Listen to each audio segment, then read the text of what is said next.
We're back. We're back. We're back. It's been quite a hiatus. Not for them, but for us. Not for them, but for us. Yeah, because we pre-recorded. But I've been gone for like 3 weeks. Yeah.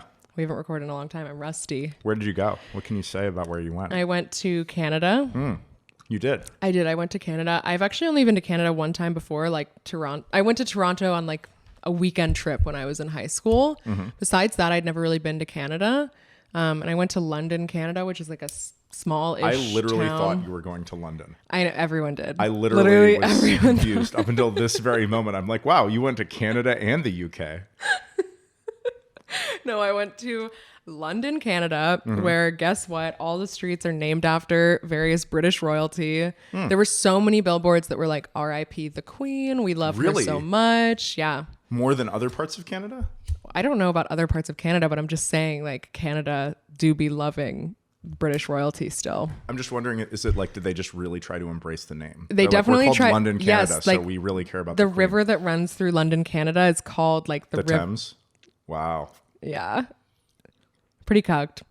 Also just very like not doing well as a city. Yeah. I didn't know that they made towns like that in Canada, to be honest. I thought that was a US thing. No, they're not doing well. MGMI all over the first world. Canada had extreme NGMI vibes. And then I went to New York for a weekend and I went to Trump Tower because I felt some weird magnetic pull. I was overcome with like I just felt like I needed to go. Like I was like, I don't know what it is, but I really, really need to go and see what's going on here. What was the vibe at Trump Tower? The vibe. Was it ironic? Like, do people go to Trump Tower ironically? Or is it like pure unironic? Like, was it MAGA country in the middle of New York? So I was expecting that. And this was in New York. This is the New York. New York City, like right off Central Park in Midtown.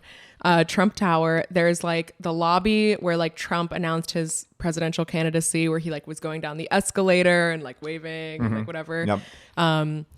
There's like a lobby, there's a restaurant, there's a bar, and there's a gift shop. And then the rest I think is apartments. Oh, okay. Yeah, I thought it was a hotel, but I thought it was like office buildings, but I just don't know. I don't know. I think it's mostly apartments, but I was expecting to go in and to see like just blatant MAGA tourism, and everyone there felt as embarrassed to be there as me. Wow. Like everyone was kind of just like there were very few people there. It was like empty, and like everyone was kind of like walking around, sort of like side eyeing everyone else, and then like sneakily taking selfies and stuff. So I feel like everyone was there, and like not everyone was there in like an ironic way. Certainly like didn't quite feel like that. There were like a lot of like businessmen, not a lot of like a couple, like couples of like businessmen with like a bleach blonde wife type of vibe that I was like, okay, they're probably just like genuinely MAGA and are like here hanging out. There was actually like, so I went to Trump Tower. My goal was I wanted to get a drink at the Trump bar and just like get vibe. Yeah. And there was actually a rally going on in Arizona while we were there. So it was they were live streaming the rally while we were there. Wow. Okay. Yeah, it was so fucking weird. It was me and my friend Caroline, who's also an astrologer. And we were just literally like sitting in like a dark corner of this like weird bar, just talking about like the astrology of like democracy and like there's like this whole, Curtis Yarvin has this like whole bit about like cycles of democracy in America and like how we're like reaching one right now. And like, I don't think he realizes that it's the Uranus return cycle, but like it is what he's describing. And it's like George Washington, Abraham Lincoln, FDR, and then now ... question mark.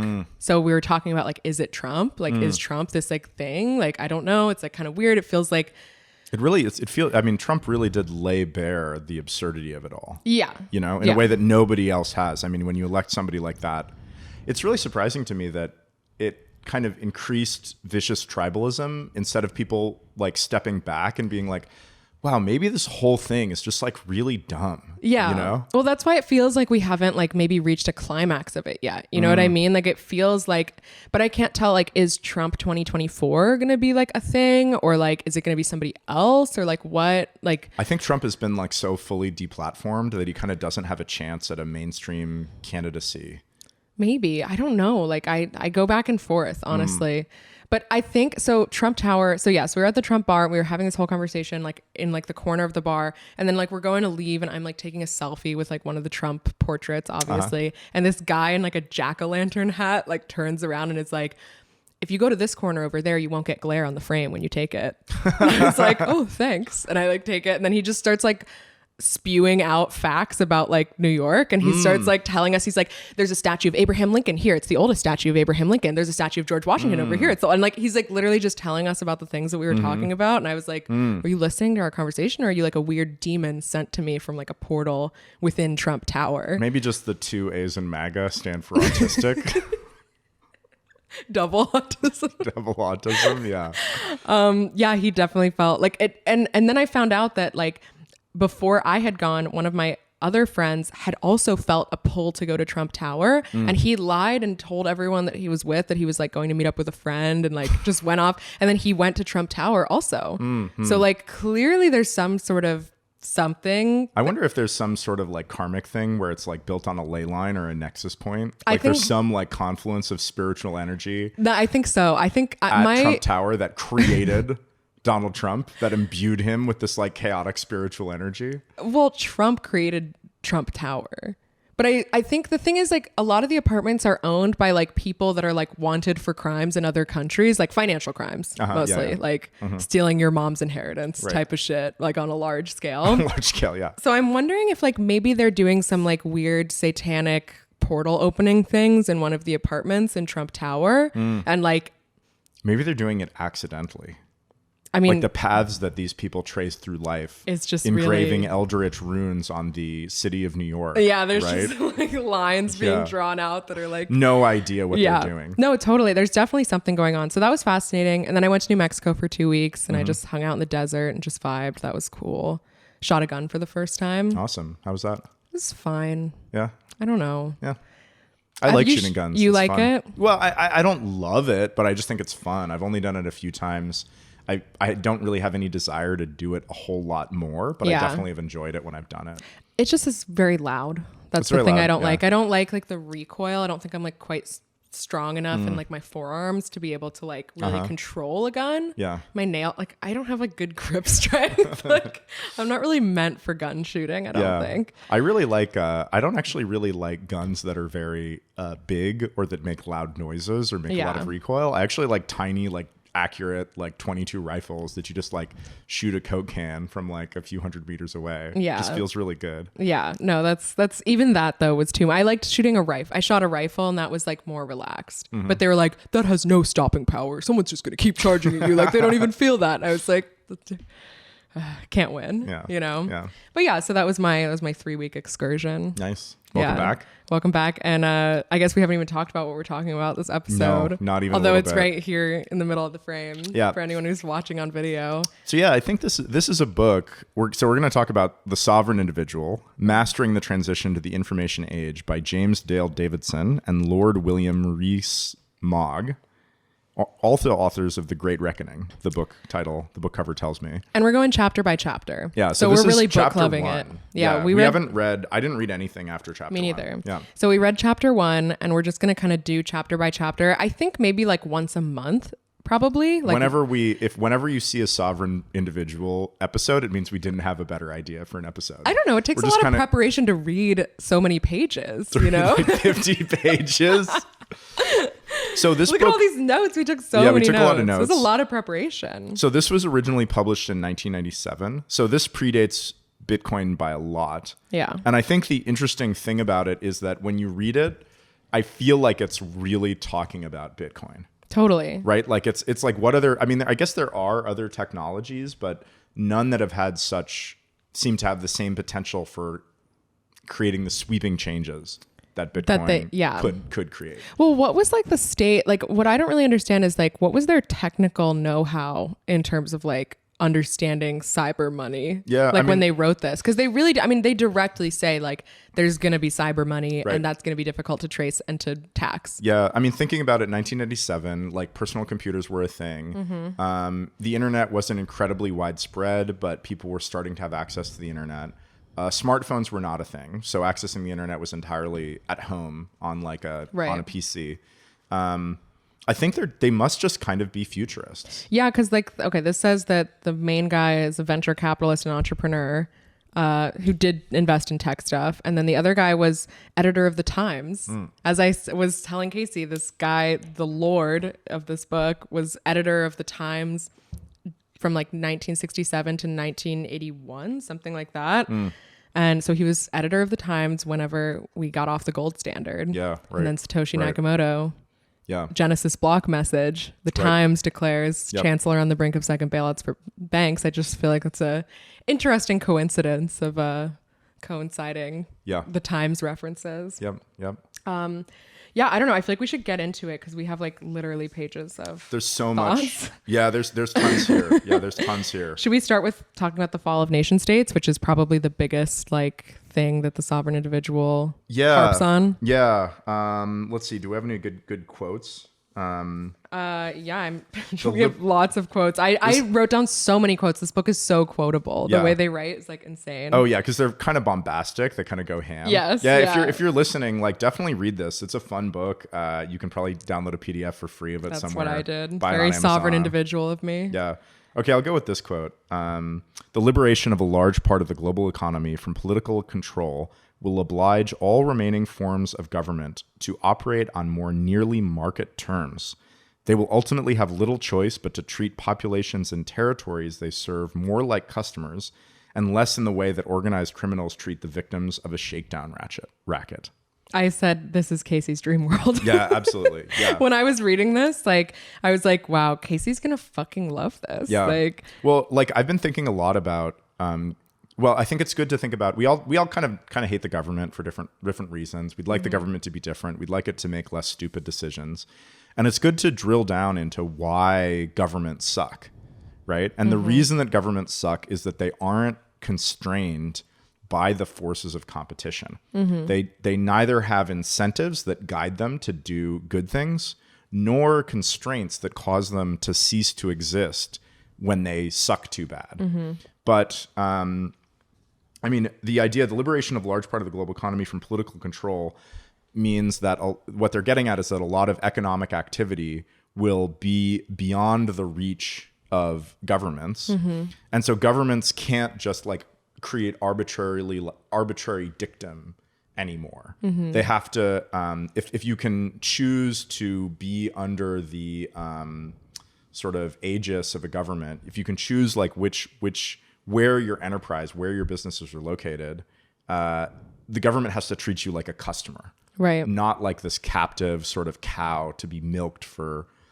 butter and cheese. So I believe that first of all, that's already happening, right? With like very wealthy people putting their money in offshore accounts or just like starting businesses in other places that are more like tax advantageous. Like I believe that will happen, is happening for the upper crust of society and corporations. What I'm wondering is like, how much does this actually translate to like, let's say like the top 30%? I think it absolutely translates to the top 30. Does it translate even if you don't want to move physically? Yes. Yeah. Because so for one thing, so if you want to move, the adoption and increased knowledge of English as a lingua franca means that you have a good chance of being able to go to a different country. If you're in the top 30 and you can make it to another country and another city in another country, you can get a job. You can have a social life. There's going to be an expat bubble that you can be in. Right, of course. And with remote work, all these kind of things. You can find a date. Yeah. And then you can go to another place and you can keep your job in wherever you left. Or even if you're in, one country, even if you live in, for example, America and you don't want to leave, you can get a remote job in another country. And there's a good chance that you might even be able to avoid paying taxes by just saying that like, oh yeah, I live in like Hyderabad or something, and not revealing your identity to your remote employer. So essentially you're in America, you're consuming public goods and services, but America isn't getting any of your taxes, doesn't know about your job, can't control you. I guess this is also sort of another primary thesis of this book, like that kind of contributes to this question. But like, to me, that seems like something that would only be accessible to like a very specific knowledge base type of person. Like you're talking about like skirting around like government taxes basically while still living in that country. Like that seems like something that the average person like would not be comfortable or able to do. True. Yeah. But also, even if they can't directly do it, they benefit from the increased competition for So if there's some amount of if the government acts badly, if the government knows that bad policies will cause brain drain, that will cause it to lose people, prestige, and tax revenue, it has to enact good policies. And it has to enact good policies for everybody, right? So even the people who aren't, the ones who would leave if the policies are bad, still benefit from that competition. Exactly. Right. Yeah. So it's like the government would then be competing over like, I don't know, some top percentage of high value workers or like high wealth people. Yeah. The most mobile people. Yeah. Yeah. Initially. Yeah. Although, you would imagine that as time goes on, the knowledge and ability to sort of participate in jurisdictional arbitrage will become more widespread. And people will make tools specifically for doing that. Yeah. Like encrypted communication tools, remote work tools that are end-to-end encrypted, job search boards where and hiring practices that don't necessarily care about where you are. So I imagine that it'll become more and more democratized. Yeah. By which I just mean accessible, more available and accessible. Yeah. For example, if you look back in time at the advent of mobile phones, or let's take the advent of computers, right? You would have said, okay, computers, the top 0.1% is going to have computers, right? They're these incredibly expensive, incredibly hard to operate things, right? And then, but over time, it's gotten to the point where people in the poorest countries on earth have Android smartphones in their pockets, right? So I think that technology, techniques, and knowledge can become more widespread than we think. Yeah, no, I agree with you actually. I mean, it's like yes and no for me. Like I feel like the vibe of this book so far is very like John Perry Barlow's cyberspace libertarian core of just like, we are free in cyberspace. And in cyberspace, you can't tell us who to be. Like, it's very cyberspace utopian libertarianism. I don't know about utopian because there's a lot of dark stuff in there. There is dark stuff, but I feel like the way that they frame it is like people are going to resist. They're not going to like it, but this is what, the way we got to go because we got to they clearly like it, Yeah. Actually, I think they said like one of the first lines, because when we were talking about the sovereign individual in maybe our last episode, I don't remember when we were like, what's a sovereign individual? I don't fucking know. Right. We were discussing whether the sovereign individual was an apocalyptic dystopian concept or an apocalyptic utopia or something else. Right. And like what they said in the beginning of the book was, quote, "We mean our work to be apocalyptic in the original meaning of the word. Apocalypsis means unveiling in Greek. We believe that a new stage in history, the age of the sovereign individual, is about to be unveiled." So they're sort of like nuanced about like, is this bad or good? They're just saying like and actually it is something that I really like about this book is that like they sort of talk about all these things in like an inevitable vibes consciousness evolution kind of way where they're just like, and this is the way, we're in this revolution and it will happen so fast and there's nothing we can do about it, just is what it is, like, which I agree with personally.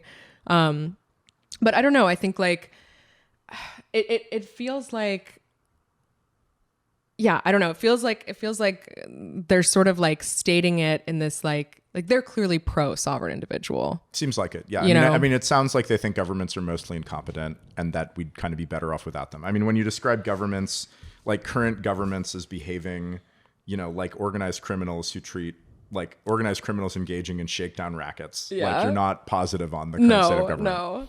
But maybe let's like lay out let's just do like a broad outline. Okay. For people who maybe probably haven't read it or, don't want to read it. Yeah. So it's just easier to follow along. So like the basic idea is that they think that information technology and microprocessors, they talk about microprocessors a lot. All the time. I was like, what do you even mean? Yeah. Like what? Microprocessors, cyber money, cyber politics. Yeah. Cyber economy. Yeah. Just cyber market. Cyber markets. I mean, the ability of people to to conduct activities online in such a way that it evades detection and interference by the state, moves a whole bunch of economic activity online, makes it easier to evade taxes, and will cause states essentially to shrink in their influence.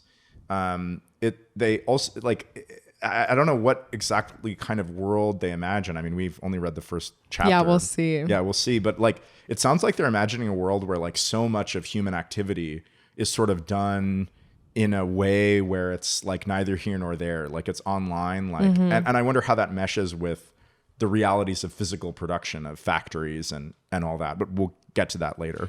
Yeah, I also think there's an element of like, I mean, obviously it's called the sovereign individual. It's not just about like they didn't call this the fall of nation states, right? There's this, I think they actually literally compare sovereign individuals to being similar to Greek gods. Like they say the sovereign individual, like compared to like what the Greeks imagined the gods would be like the sovereign individual is basically that, like in this situation, just because like the magic of computers and like what you can do basically. So I feel like it's not just this kind of like political, it's sort of like political economic prediction theory mixed with kind of like, I don't want to say self-help because they're not telling you to become a sovereign individual, but they're sort of saying like some people who are very good. No, they definitely say you need to pay individuals. attention to this. You need to pay attention to this change. Like they want, this book is supposed to be read by future sovereign individuals. Yeah. They even credit the credit of the book is Ta'anun, Ziada and Brooks, sovereign individuals in the new millennium, which are like clearly like their daughters. Wow. Right? Oh, that's cute. I found the part which is a little bit dark. Okay. So they talk about essentially the emergence of Osama bin Laden, an individual with a bunch of money, as being as the enemy in chief of the United States, and that this reflects a momentous change in the nature of warfare. A single individual, albeit one with hundreds of millions of dollars, can now be depicted as a plausible threat to the greatest power of the industrial era. So that's the dark part, that they see that like individuals will be able to obtain such power and such ability to operate outside of the reach of governments that they'll sort of become sovereign in a bad way, able to like wield violence. And later on, they say, we believe that as the modern nation state decomposes, latter-day barbarians will increasingly come to exercise power behind the scenes. Groups like the Russian mafia, which picks the bones of the former Soviet unions, other ethnic criminal gangs, nomenclaturas, drug lords, and renegade covert agencies will be laws unto themselves. So it's like it's both a decay in the power in the monopoly of violence, in the ability of nation states to maintain a monopoly of violence, and a growth in subnational entities and groups that are able to wield violence. Well, this is literally what I was talking about in the astrology episode of this podcast, where I was saying like that the previous, because remember I was talking about the Saturn-Uranus cycles and how like the previous cycle was about like capitalism versus communism, and now this like it's centralization of power versus decentralized, like enemy from anywhere type of things. Like maybe it's enemy from online, maybe it's like terrorism. Like it's not like one giant country versus another giant country. It's like concept of giant country versus like the decentralized or sort of anarchist kind of like rising up from different weird places because of like the internet. It's like there's good and bad to that, right? Like I've actually been thinking about this a lot, like the age of information, which also they talk about a lot in this as being like the greatest evolution since the age of like the agricultural revolution. That like, or I think they say like the 4 stages of human society were like first hunter-gatherer, then agricultural, then industrial, and now information. And so now we're in this like information age, and this is like the dominant thing, which I agree with. But I feel like it's kind of interesting to think about like I don't know, like they're almost describing like a consciousness evolution with this book. Like they're kind of saying like some people are going to read the writing on the walls and be able to put the pieces together, and they're going to be able to rise up and become gods, basically. And that like who those people are, they don't really like necessarily say like, oh, it's going to be these people specifically. It's more like people that have like the knowledge and skills. Like I think they talk a lot about how like the thing that will be the like best skill to have is like certain particular like information and like computer-based skills, not necessarily like having a lot of money, for example, or being a part of a certain family, or like I mean, they also said connected. A lot that like this coming phase will benefit the rich the not rich more than the rich. Right. That the current like laws are the current like system is mostly impediments to becoming rich, not impediments to maintaining your wealth once you have it. Right. Do you feel like a sovereign individual? Or like, do you feel, because I was reading this being like, I feel like he's talking about Casey. Not really. I fear the government and I don't want to get fucked by the government, and I don't really feel like I'm outside of the reach of the government. Do you feel like you're on your path? Yeah, I feel like I'm on my path, but I'm like who's the star of, who's the Hobbit? Not Bilbo, but Frodo. Yeah, kind of like Frodo, like going through Mordor. Like maybe I'm gonna make it. So now you're a Frodo. But if that big red eye like turns its gaze on me, I might be a little fucked. Yeah. But it feels like, well, okay, I'm not saying you're a sovereign individual like practically and logistically, although maybe you'll figure out, you know, how to do that from reading this book. But in terms of like the type of person that they describe as being like, because I was thinking, who's more sovereign individual, me or Casey? Well, I think you're more sovereign because of your practical skills of like growing food. But that's not even really, they don't even give a shit about that in this book. They don't even care. Because it doesn't seem like they think that there's going to be a chaotic breakdown of technology, a chaotic technological breakdown. Yeah, right? I think their presumption is that as long as you have access to the cyber marketplace, like you will be able to like move physically wherever you need to move to like still be able to participate in the economy, which is mostly going to be done in cyberspace. Well, and also that like capitalism is really going to just continue to rip, right? Yeah. Goods are going to be like physical goods, like food, electricity, healthcare, water. These things are all going to be as available, if not more available, due to like greater efficiencies. I actually don't think they would argue that, because this is a point I wanted to bring up that I felt was like a difference between your perspective of the future and their perspective of the future.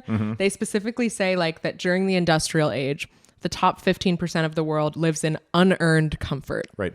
And that like in the information age, that whole like, you know, what they call basically the welfare state, that's bolstering people, like they say the welfare state is like dissolving, and like that all these people who are benefiting from this. But to the top 15%, I don't think that the top 15% in like America, for example, are in the top 15% because of the American welfare state. But I think they're saying top 15% of the world, meaning like the West at large. Right. Yeah. Like that people in America live in unearned comfort, as they say, because of like America or the West's like social safety net. Like that basically like, I think like that's, I feel like what they're kind of like getting at is that like there's actually these like exceptional people that are creating a lot of wealth, and then that's sort of like unfairly taken from them and redistributed. I'm not saying I agree with that or I think that's the case. I think that's what I got from what they're saying. This is the way that I interpreted what they were saying. That they were saying that the top 15% of the world is like doing way, way better than the bottom 85% of the world. I think the stat they gave was the top 15% has an average income of like $28,000. I mean, this is in 1997. So however much, and that the bottom 85% of the world has an income of $1,000 a year on average. And I think that the feeling that I got was that they view this as just being an accident of the jurisdiction in which people were born. Yeah. And that as the ability to move jurisdictions and perform jurisdictional arbitrage increases, that there's kind of no reason that you should have these silos of wealth, that sort of the floodgates will be open and there's just going to be this kind of leveling across jurisdictions. But then, so I think that, like, I think that's a fair assessment.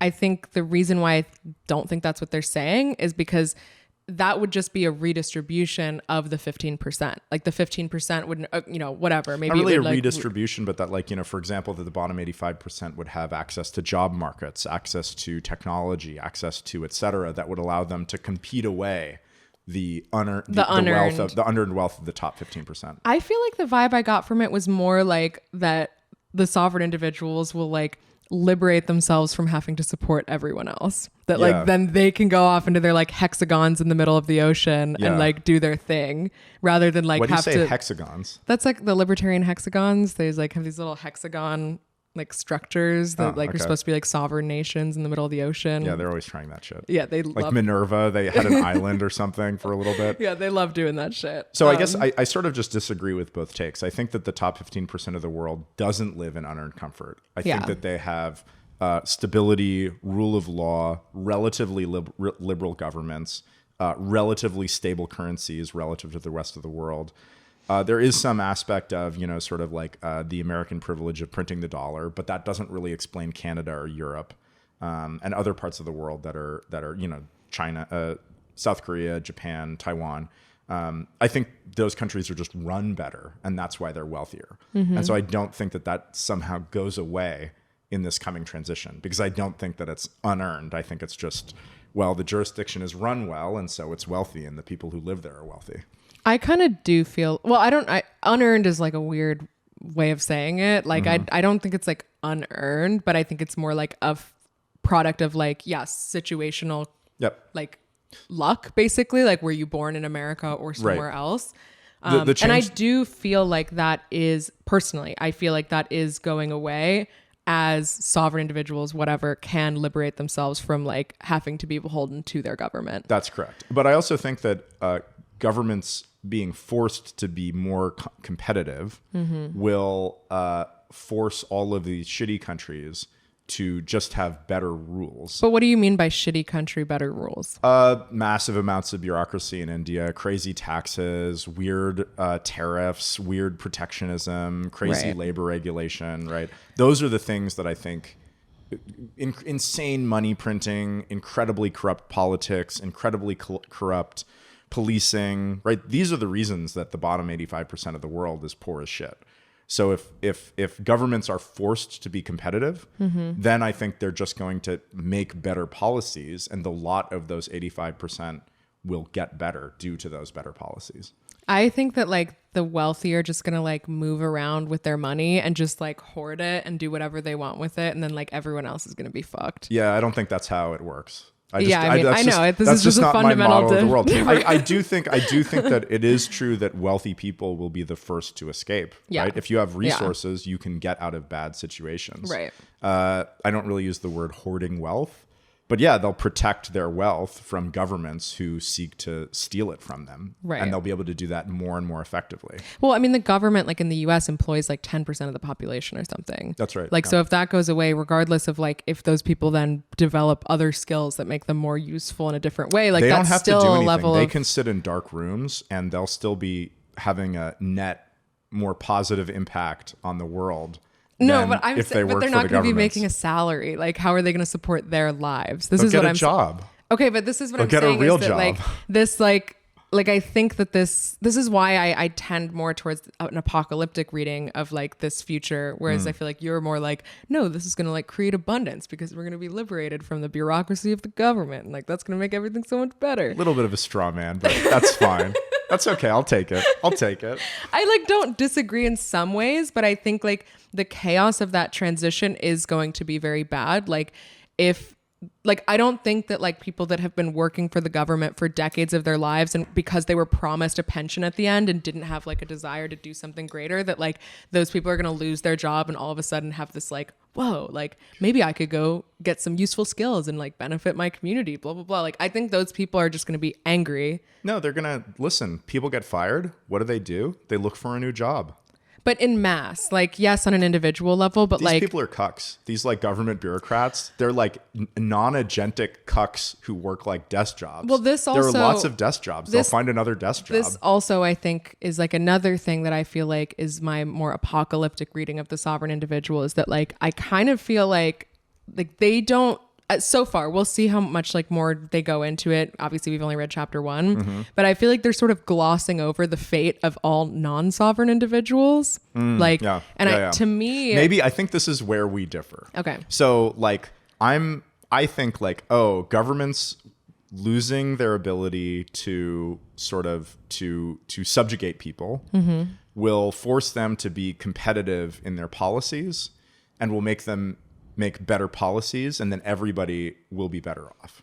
Okay. Whereas your view is kind of like the increased ability of people to free themselves, to avoid the government, will lead to this like pulling off of the like upper crust, like top 1%, leaving everybody behind in the shambles that remain. Yeah. And I don't know that that's a permanent state, but I think that is a transition state at the very least. Speaking of transition states, one really interesting thing they said when they were talking about history, I wish I had the like a quote in front of me, but they talked about the fact that when a powerful group has fallen in history, like a group that had a lot of power, a lot of influence, and oftentimes a lot of prestige, that after they declined in power, oftentimes their prestige would be replaced by widespread contempt for them. Yeah. Right? Like very powerful religious orders like the Catholic Church. The Catholic Church just didn't kind of decline in power. Like they declined in power, and a lot of their former territories were just contemptuous of them. Right. And I've thought about this a little bit in terms of Bitcoin. Like, let's say that, Bitcoin becomes incredibly popular and widely used, and government money just becomes like a joke. Everybody knows that the government like doesn't really do a good job of regulating financial markets, doesn't do a good job at creating money, and is also powerless to stop this new cyber money. The cyber market. Yeah. Will people sort of, will that lead them to feel more contemptuously about the powers that be? Like, oh, look, like the United States government is no longer the issuer of the most important currency in the world. Maybe they're fucking idiots. Maybe they're weak and deserving of contempt. I think yes. And certainly that is happening, right? Like there is there's a lot of people who fucking hate the government in the United States.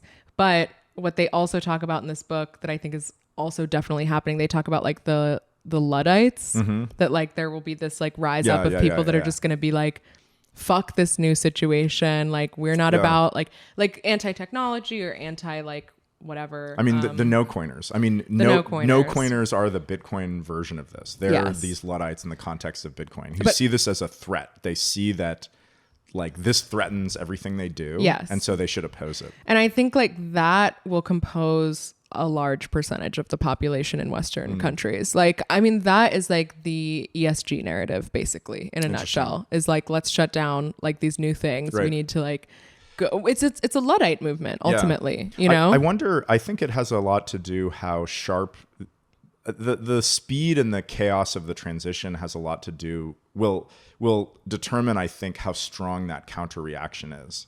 That will determine the strength of the counter-revolutionary reactionary force. Yeah. Right? Like if it's sudden and bloody and people are suddenly out of work and things are thrown into disorder, there's going to be a lot of resistance. But if Bitcoin kind of slowly creeps up, a little bit, people use it a little bit more, some central banks buy it, et cetera, it could have a really gradual arc that doesn't make it many enemies.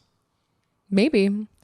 I don't know. I mean, the vibes feel weird, The vibes. Yeah. On edge. It doesn't feel like it's going to be a nice, friendly transition. Because it does feel like the government or the powers that be are grasping. Yeah. And I think they talk about this a little bit too. Like, I'm curious to see if they go into it more. But like, I think ultimately the nation states will fall. But I think before they fall, like before that power falls, like it's going to be a clinging. Yeah. I mean, for example, one thing they talked about is that, once the ability of the state to collect taxes begins to diminish, the state might resort to quite nasty tactics in order to raise funds. I think they will. In particular, like literally kidnapping people, right?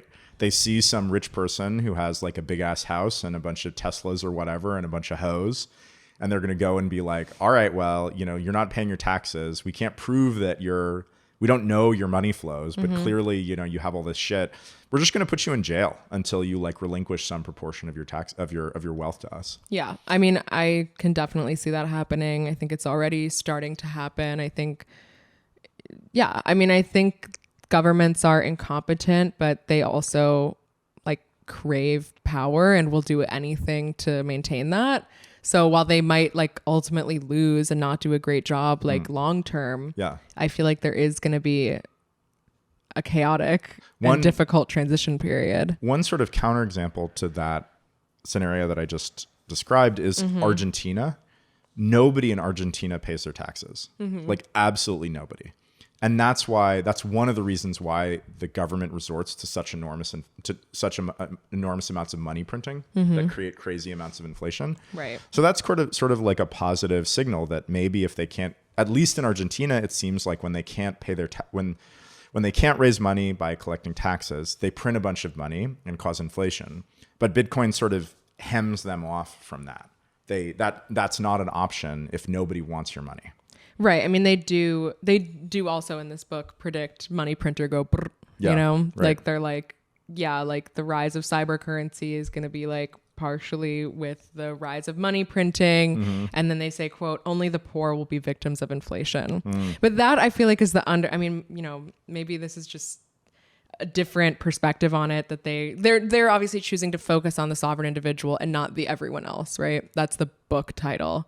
But like but a lot of the changes that they describe, the changes have to do with the state of the masses changing. But I feel like the subtext is still like, sure, poor get fucked. Yeah. And this is probably where I disagree. I mean, like, listen, I think this is where, yeah. You can have a Bitcoin wallet on your phone. Like Yeah. people are out there buying $50 of Bitcoin and on Coinbase, and obviously probably a lot of them are keeping them on Coinbase. Right. But if it was necessary to preserve your wealth to get it off Coinbase, they'd learn how to use wallets in a hurry. Yeah. You know? Yeah. Things like Fedimint, like community Chaumian mints, where you can have pretty sovereign access to Bitcoin in an extremely private way. That's available to the extremely poor and gives them access to the best money on earth and the best settlement network on earth. Right. Yeah. I mean, I don't know. As I said, I feel like it is like, I view it in terms of like an consciousness evolution where it's like the girls who get it, and the girls who don't. Like some people will get it and some people will like learn the skills, or like that fucking guy that we met in San Mateo that was like, oh, I'm 3D printing guns and I'm just an electrician, but I know how to use Bitcoin. Like right, yeah. people like that, you know? Yeah. Like that there will just be like random ass people that are, I don't know, on Frog Twitter or something that like will learn these things and they will be able to kind of like, there's definitely going to be people who are way ahead of the curve. Right. And like will be able to significantly improve their lot in life. Yep. Like, yeah, well, everybody else is being ass fucked by inflation, but they're going to be like, the value of my Bitcoins is fucking going through the roof. Exactly. So that I think is like, it's only some people get through that filter, right? Like, and what part of society gets through that filter? See, that's where I see it differently. Right? Yeah. Like in, I don't know, when was the iPhone released? God knows. I don't know. Like 2004 or something? Sure. 8? I don't know. Yeah. Okay. Let's say personal computer, came out in 1983, right? It wasn't like some filter that like some small amount of people got through that filter and got a personal computer. Yeah. It's something that became more and more and more accessible until practically everybody who wants a computer can have one. And so you had these like super cheap, like pay by the month computers. Same with phones, right? Smartphones weren't some, filter that like a small percent of the population got through and got smartphones. There were things that got more and more common, cheaper and cheaper and cheaper until everybody has one. I mean, can everyone have a UTXO? Okay, good retort. All right.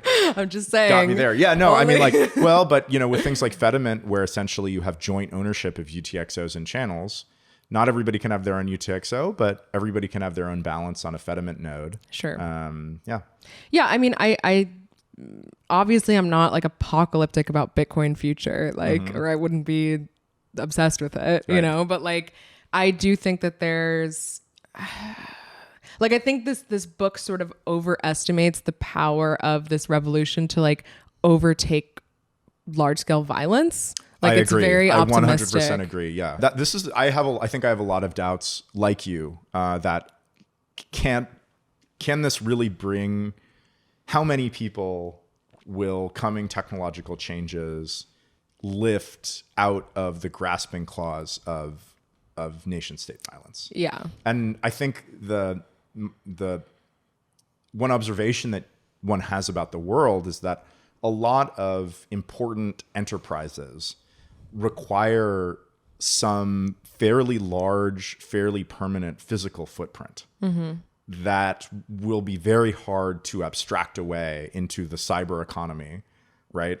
like a good example is the production of semiconductors, the production of microchips and Microprocessing. Yes, they're so happy to talk about. Like, yeah, they those, love microprocessing. Those are massive, massive facilities with massive, like, you know, billions, probably approaching trillions of dollars worth of physical capital and highly trained operators, highly trained personnel who must be on site in order to operate that capital. Yeah. That is an operation which I don't see a technological avenue for that kind of physical operation to reduce its footprint in the real world and thus bring it outside of the grasp of physical violence. Yeah. Much hay is made over the idea of like fully remote digital work. I don't know how if a bunch of people in a building at the same time if we can create something that's much, much more productive than that. I think there are reasons why people show up to the office every day. Obviously, it's not as necessary as we think. But is that really going to be able to disappear into the cyber economy, leaving no trace for the nation state? What percentage of actual life will be happening in cyberspace versus like in the physical world, you know? And I think like there's just, to me, it's like they're just different realms, and there's like certain things that people will do online and like that they will favor, but there are just some things that will not be favored online. But if like 50% of the economy is like making stuff, making food, transporting goods, can't even work where people need to be in the same building in order to talk to each other, like to have high bandwidth communication. No, I mean, even in this book, this is sort of off topic, but I think it's still related. Like they even talk about in this book how like, if you're ugly, it's not even going to fucking matter because no one's going to see your face. You fat, nobody gives a shit. I should have looked up what they look like. Cyber hoes. I was like, are they just coping? Like, are they just fugly and they want like a future where that doesn't matter? But like, to me, it's like, yeah, like, okay, yes, you can like edit your face with filters or whatever, but like being hot is still important, like in the digital world, if not more so, because people are like seeing you more, like more human beings are able to see you than like would before. Like being a hot girl has value on the internet. There's no, like, I don't think that you're just gonna be able to like hide behind your avatar and like look however you want. No one will like give a shit about it. I don't know, being like you could, it's interesting what's gonna happen once filters get really good. Yeah. To the point where it's just indistinguishable. Will people always be looking for the people who they think are real? Will people be able to distinguish between the real hot people and the not hot people who are just AI enhanced? I don't know that they will, but I still think it will matter in like normal interactions. Like maybe you'll be able to build up like a parasocial kind of relationship with people through your avatar or your filtered self online. But like, I still think like, it's kind of interesting to read this book and think about like, I feel like so many of the people that are really into this idea, like the sovereign individual, are actually people that are also into like health maxing. You know, like that, like the sovereign individual doesn't like end at like the digital space. It's like also like, are you in good health? Are you like sovereign in the sense that like you're not like in such terrible health that you need the government and like you need the social safety network support in order to like be a part of society, you know? Like I think sovereignty extends beyond, obviously sovereignty extends beyond like digital. And I feel like they're only talking about sovereignty as like a digital concept. Like how do you become digital and how do you become sovereign in cyberspace? Right. But I think like our sovereignty is being threatened in like physical reality a lot, you know, and like that is also a big threat. Yeah. I mean, the government is a drag on the economy and on productivity and people's well-being, primarily because of its physical restrictions that it imposes on people. Yeah. You can't do this kind of business or our thugs will show up and shut you down. Right. So it's like, to me, this is like a piece of the puzzle, but it's not the whole thing. Competition does play a role there. If you have two jurisdictions right now that are super, you know, violent, shitty policies, big drag on people's, you know, behavior IRL, makes them shitty places to live, but nobody's very mobile. If people are very mobile, then even though you can't in either of those jurisdictions escape the violence of the state, if you can move jurisdictions, that will compel the state to enact better policies. Sure. Even if like just to keep people in that jurisdiction and to attract like high value people who maybe you won't be able to take as high a percentage of their wealth as taxes, but be able to take some small percentage that's almost semi-voluntarily given that will make you want to attract them. Does it feel like people in general are moving towards that direction of being able to have that kind of like wherewithal? Like, to me, it doesn't feel that way. I think so. Why do you say that? I just see so many trends which are increasing mobility, knowledge of English, international business norms, spread of culture, being able to go to a new city and find places to eat, things to do, be able to get a date using an online dating app. You think dating's going well right now? No, I wouldn't say it's I wouldn't say it's going well, but it's a huge deal if I'm like, let's say I'm an American professional and I'm thinking about moving to London. And I'm like, all right, well, I can use Yelp to find restaurants. I can read online about where I might like to live to find a place. And with no social structure, I can try to find a date using an online dating app. And people, like, obviously, I think online dating apps are trash, but they do like kind of work. You can go to another country and get a date.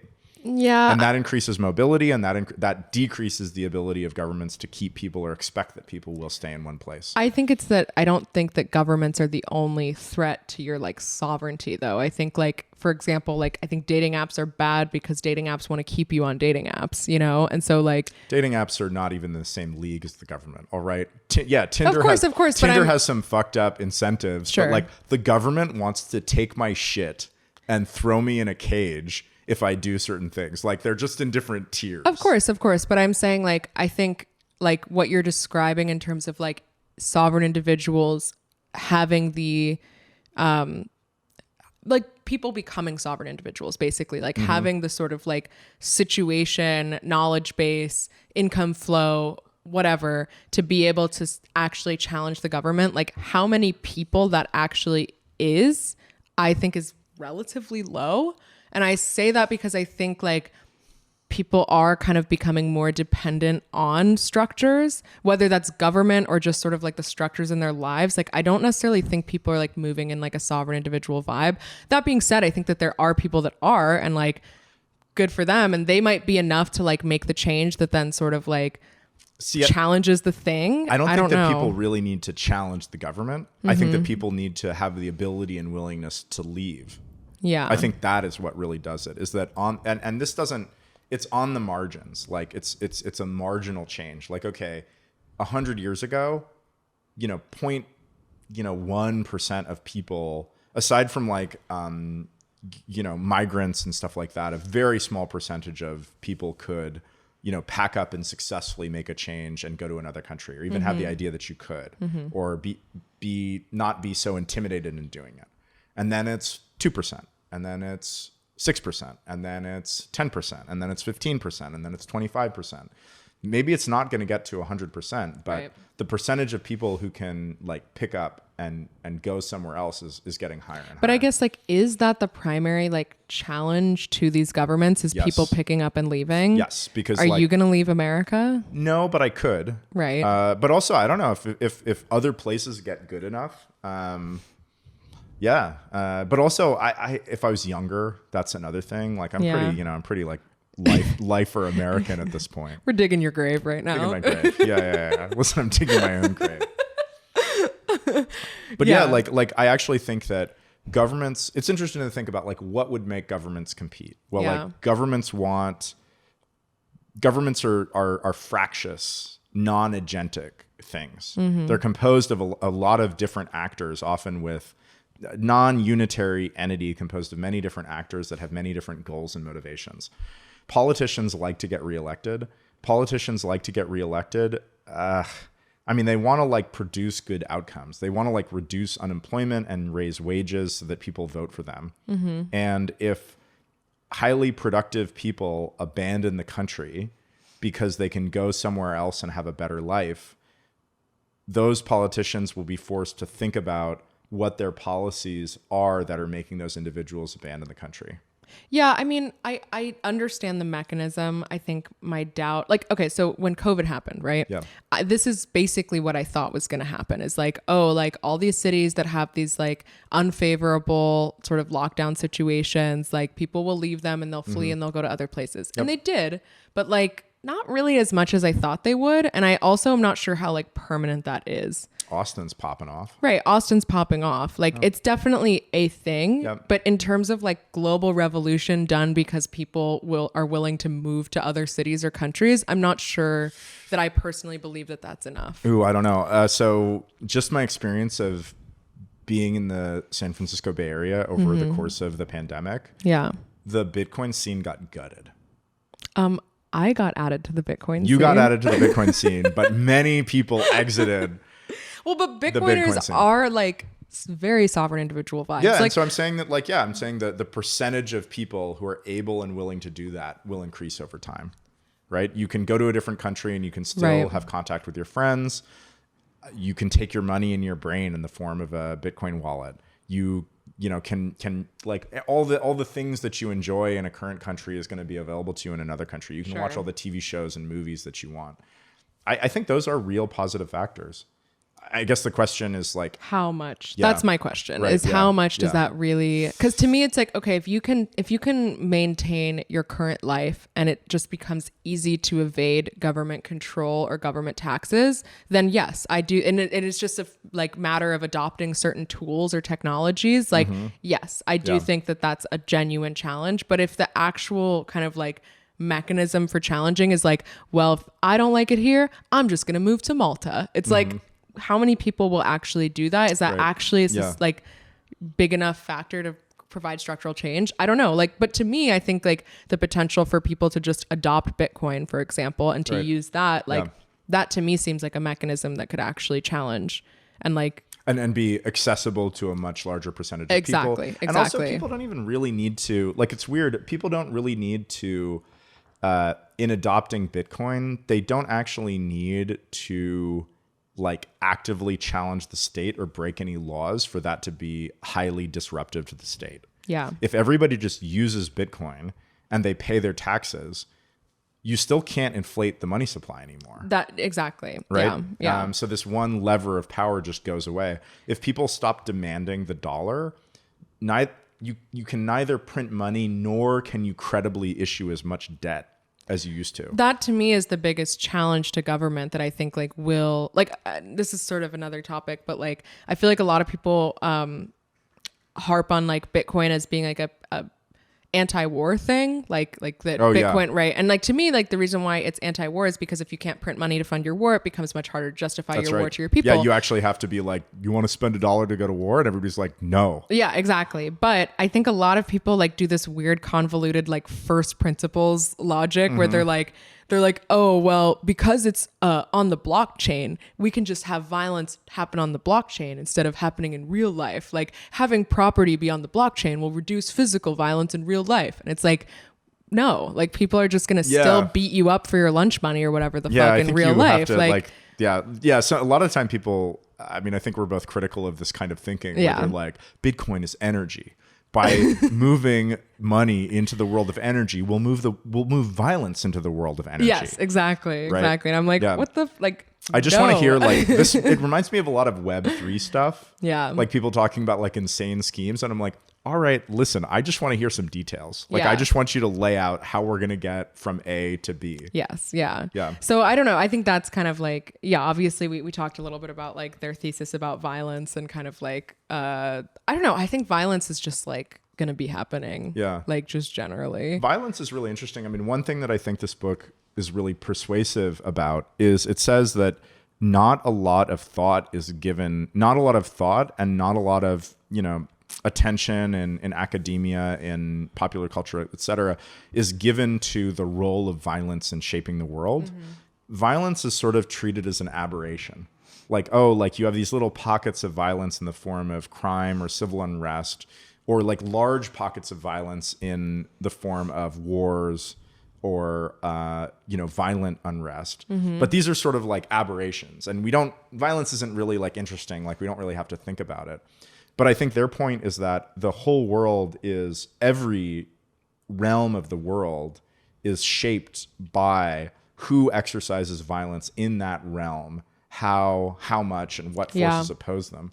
So if you look at, American civil society, America itself, we don't think about it as a violent place. I mean, like zooming out, it's not a violent place. Yeah. But in fact, the order that entirely exists because of the America's domination of violence. No, yeah, because of the nation state's dominance of violence within the worldwide. Borders. No. I'm actually thinking about worldwide.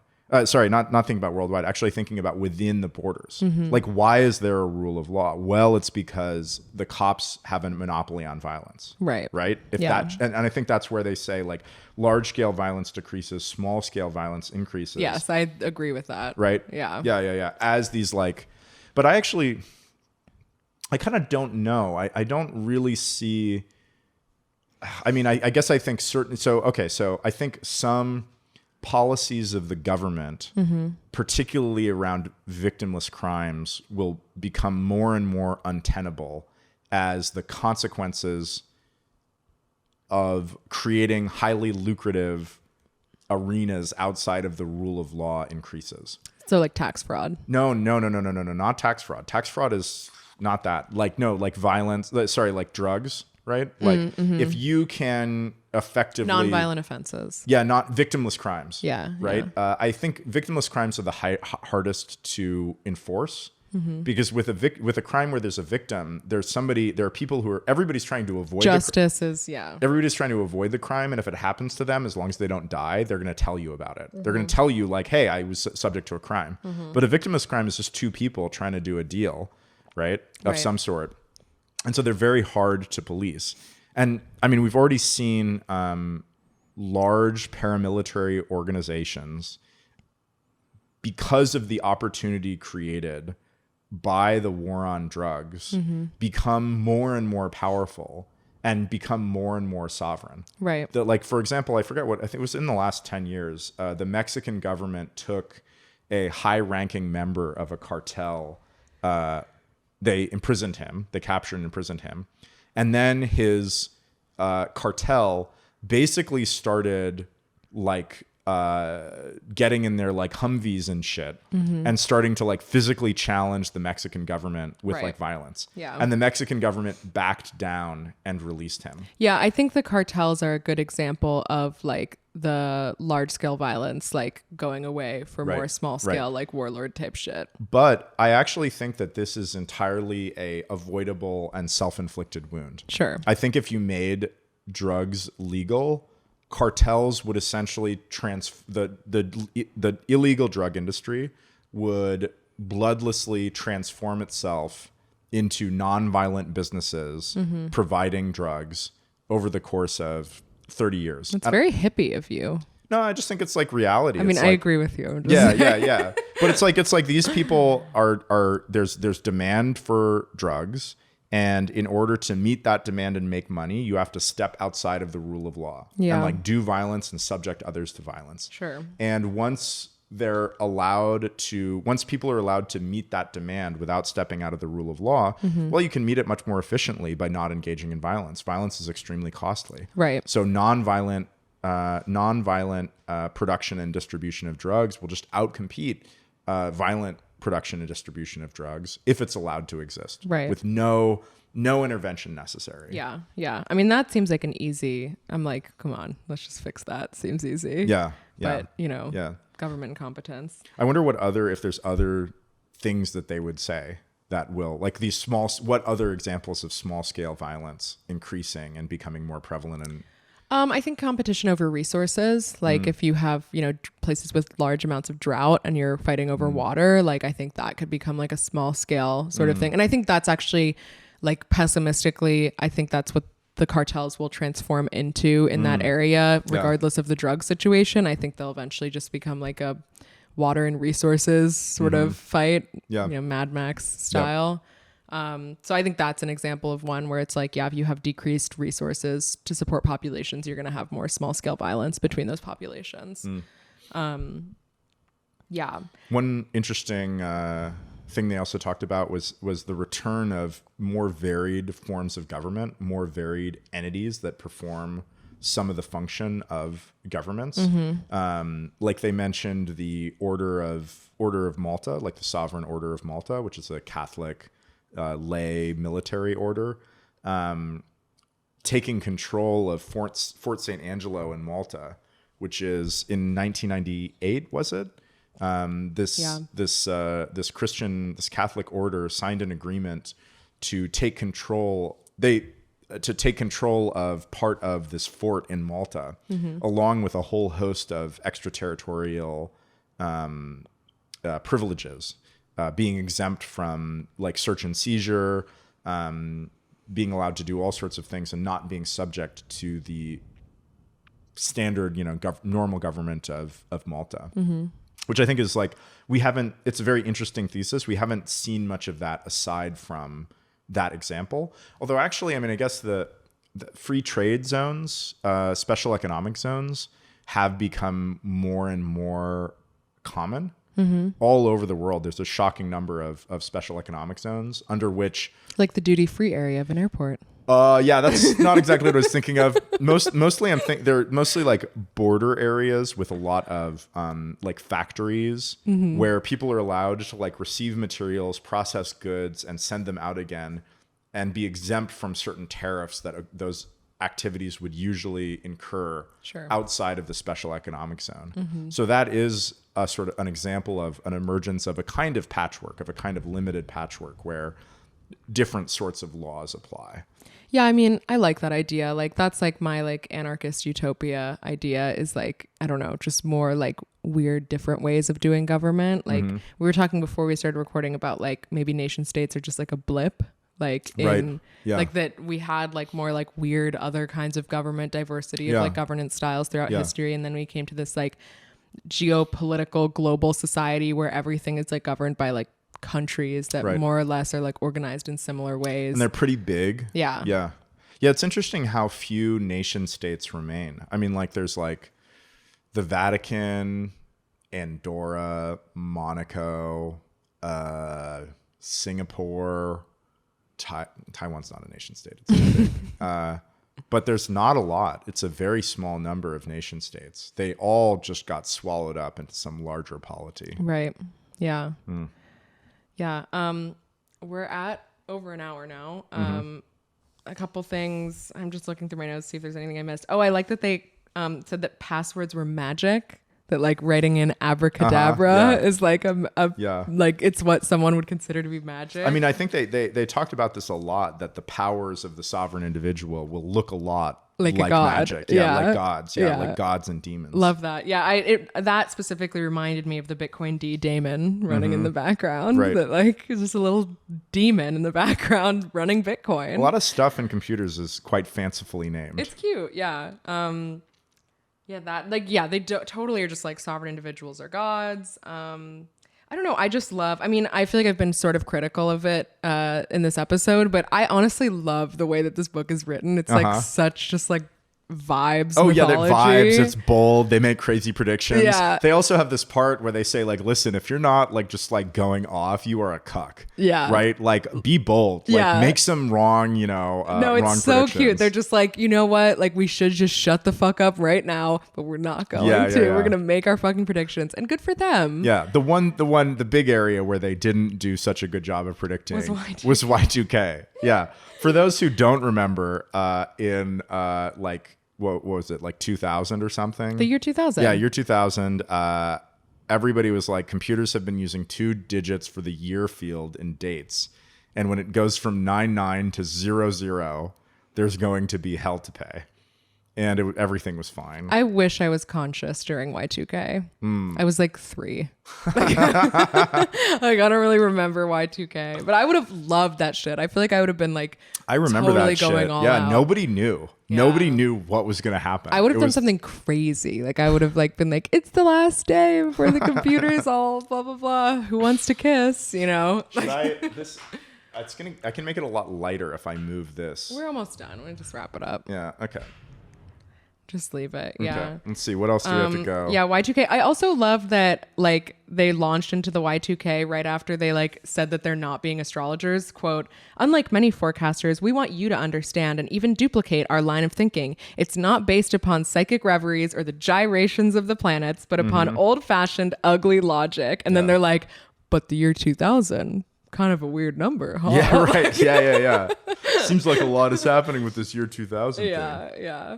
It's fine. I understand that like men can't like reconcile with the illogical in the way that like I can. And so they have to be like, but it's not astrology though. And it's like, but it is kind of just astrology. One note that I have about one thing that limits this coming true is that people seek status.